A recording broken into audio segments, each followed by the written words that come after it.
Hello everyone, welcome back to another episode on the Crazy Craft server. I'm not sure about you, but I'm feeling a little bit hungry and we currently don't have a kitchen. So to get started off in today's episode, we're going to build ourselves a little bit of a cafeteria. So I think we're going to build our break room slash cafeteria just embedded into this wall here. For the cafeteria, I'm going to have a window looking out into the hallway. Now we do have something similar on the opposite side. I think we're going to keep the window rather small, so a 3x2 should do the job. For the door, I'm going to go a little bit higher just to match the window. Right, so I'm also going to quadrant this little bit of catwalk here with some glass, just because right now the room's layout is a little bit weird. I believe this kind of straightens it up a little bit.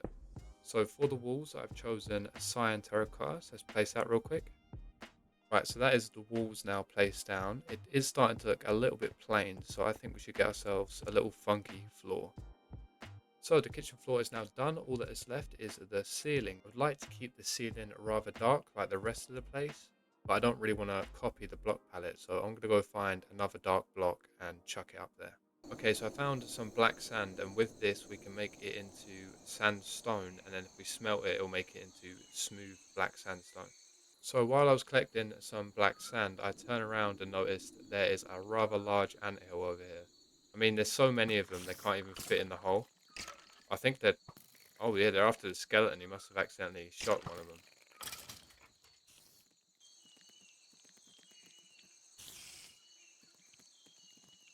Right, so that is the ceiling all laid down.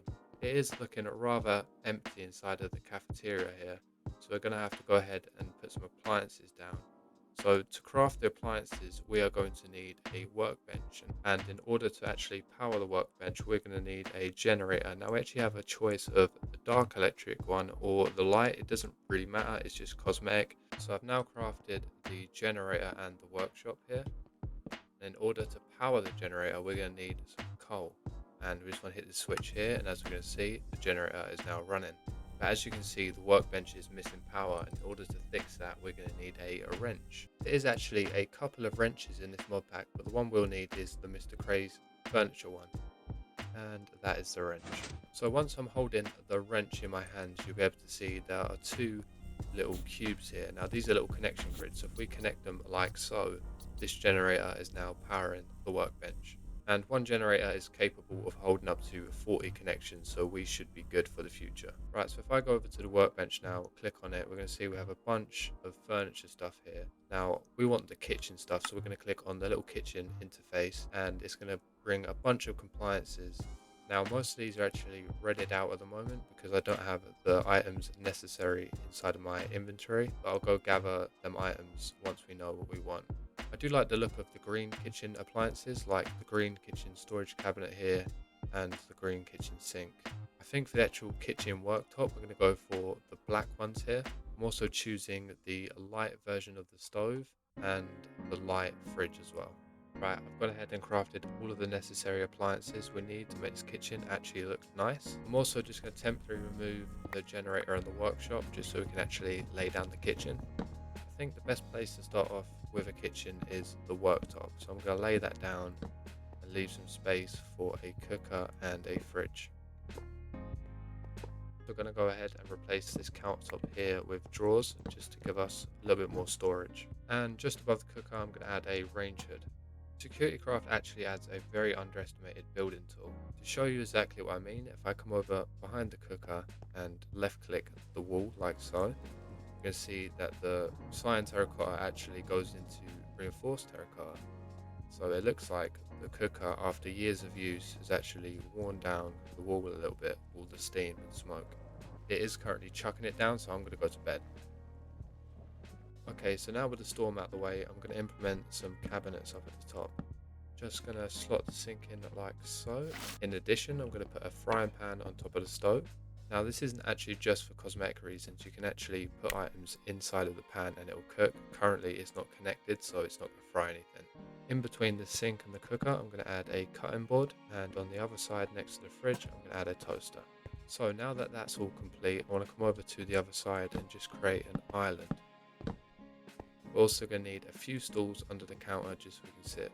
So I'm just going to go ahead and add the stools in like so. And I'm also going to place a storage jar. So like the name suggests, you can actually put things inside the storage jar, and when you put them in, it plays a little sound. And to get things out, you just punch. I'm also going to fill in the window with some white stained glass just to keep all of the rocket stuff out of the kitchen. So now that we have most of our cooking appliances installed, I'm going to go ahead and install a generator over here. Now if I power it up and switch it on and get myself the wrench, we can see that we have quite a few things to power. Now that the generator is installed, we can say goodbye to our torches because we're going to be using these ceiling lights here. Now these will actually be toggleable via a switch. Just like the other appliances, to get the lights working, all you have to do is link them up with the wrench, like so. We'll see that we now have our lights. I've gone ahead and crafted a couple of plates, so we're not going to be using all of these, but we can actually display items inside of the plates, so it looks rather nice. And the rest of the plates can just go up there in the cabinet. Turns out you can put anything in the jars. I'm a big fan of ceiling fans, so I'm going to plop one down there as well, and if we actually connect this, we're going to see that it's animated. I'm more than likely going to need a crafting table in this room, and it doesn't really fit in anywhere, so I'm actually going to hide it underneath the cooker, like so. Okay, so that's the kitchen all done and complete. All that's left to do now is to move the food from the storage to the kitchen. Okay, I've moved all of the food into the appropriate places, so now it's not actually clogging up storage. We have some fish and meat inside the fridge, and we're using the cupboards here for ingredients, and we have some utilities as well. Now that everything in here is complete, I want to go ahead and make one last base improvement of the episode and add some lights in here. I've gone ahead and added in the lights, and as you can see, it's made a big difference in the dynamic lighting. It's also worth mentioning that a light switch can only have 6 lights attached to it. So for the next part of the video, we're going to do something fun. We are going to go to the end. Now, why are we going to the end? We're going there to raid the end cities for some loot. Now, I'm not too sure what loot we're going to find there. I have heard there is some superhero related items, so that'd be pretty cool to find. Now, I believe one of the boys has already discovered the portal and killed the dragon, so we don't have to do any of that. Now, getting around the end is actually going to be a lot easier than you think. We can actually just use the ghost morph to fly around, and we won't be affected by pretty much none of the endermen or anything scary around here.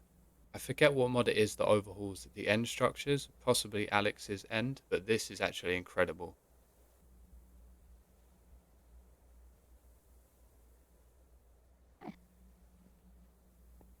Okay, so I found an end city, and this one here is rather large.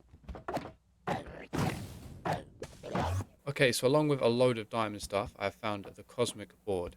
Now, I believe that is the Silver Surfer's surfboard. Okay, I don't think I'm going to commentate over all of these chests here, so I'm just going to show a quick time lapse of a lot of the loot that we're getting.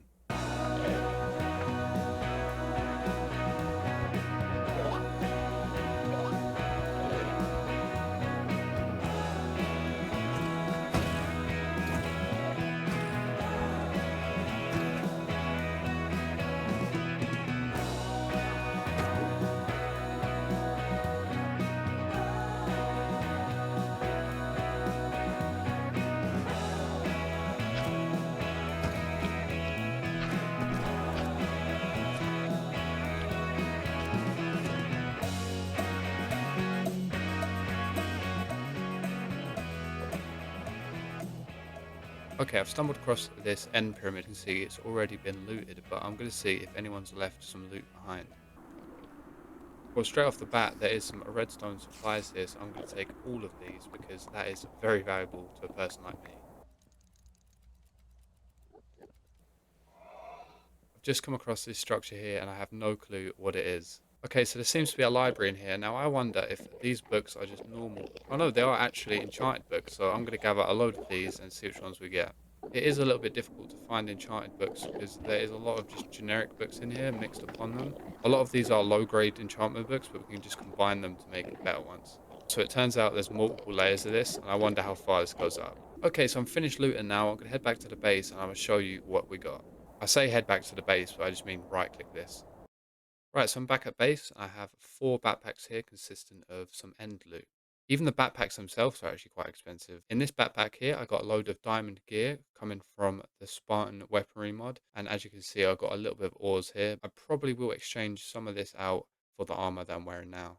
And in our second backpack, we have a collection of some misc stuff. You can see here that we have a few enchantment books that I found in the end cities, a couple of inventory pets. Now, this one here actually teleports us home, so we can set a home place and teleport to it. So that's going to be very useful. Few hat bags and quite a few chance cubes. Now, we did actually find 2 cosmic boards here, which I think is rather cool. And in our third backpack, we have a collection of enchanted books. Now, if we look in here, we can see we have some decent books. And finally, in the last backpack, we have a small collection of redstone supplies. So I'm just going to unload all of this here into the system. Okay, so our storage network here has actually run out of space, so we need to add some additional storage. Okay, so that should be the storage now fixed. Right, so with everything now put away, that brings us to the end of the episode. So if you did make it this far into the episode, thanks for watching. I've been out the goat, stay goated, and I'll catch you in the next one. See ya!